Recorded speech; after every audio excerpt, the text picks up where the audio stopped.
Picture this: a royal palace, gilded halls, velvet curtains swaying in candlelight, and in the middle of a marble chamber, a queen, skin pale as ivory, lips red as wine, standing in a bath filled not with water but blood. Not metaphorical blood, not some fancy rosewater called blood of the gods. I mean actual human blood. They said she did it to keep her skin soft, to stay beautiful, to cheat time itself. And the strangest part, the world actually believed it. Today, we're peeling back the velvet curtain on one of the darkest beauty secrets in history. This is the story of the queen who became a legend of horror. And trust me, you're going to want to hear every drop of it.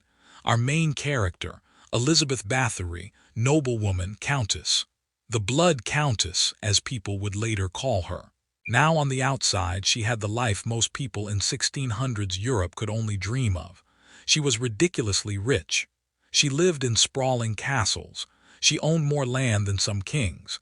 And yes, she was beautiful, sharp cheekbones, glossy black hair, a presence that made people stand up straighter when she walked into a room.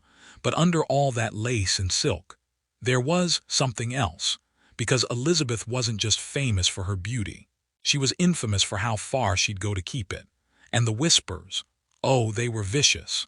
They said she would take young servant girls, sometimes even noblewomen, and lure them into her castle. And then, well, let's just say they didn't leave. But how did she get here? Why would a noblewoman with everything in the world do something so insane? Well, to answer that, we need to rewind. You and I live in a world where people pay for Botox, fillers, lasers, and creams that cost more than rent. Back in Elizabeth's day, people still obsessed over beauty. But instead of dermatologist-approved serums, they relied on, let's call them creative solutions. Goat's milk baths, crushed pearl powder for skin, mercury-based makeup, yeah, the kind that slowly poisoned you. In the Renaissance world, pale, flawless skin was the ultimate status symbol. It told everyone, I'm rich enough to never work in the sun. But pale skin fades, wrinkles creep in. And for someone like Elizabeth, who had been told her whole life she was the pinnacle of beauty, aging wasn't just scary. It was unacceptable. So when, according to legend, a servant girl accidentally pulled her hair while brushing it, and Elizabeth slapped her so hard she drew blood, something clicked. She looked at that blood on her skin and swore her hand looked younger. Ridiculous. Absolutely. But to Elizabeth, it was the spark of an idea that would turn her into one of history's most infamous women. Now, whether this part is 100% true or partly exaggerated over time, here's the version that's been passed down for centuries. Elizabeth didn't just test her theory once. She committed. They say she began ordering her servants to bring her young girls, healthy, pretty, with smooth skin. The girls would disappear into her castle, and then Elizabeth would emerge from her chambers looking radiant. Whispers said she drained their blood and bathed in it, believing it would keep her young forever. The mental image is horrifying.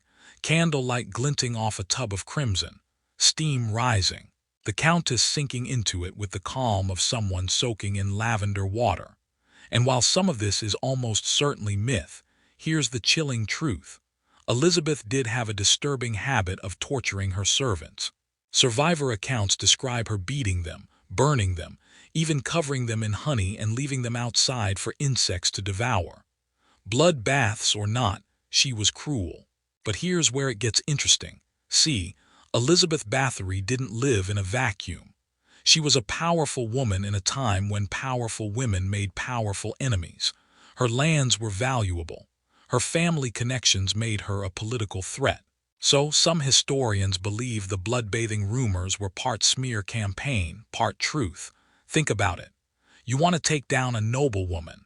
You don't just accuse her of being mean to her servants.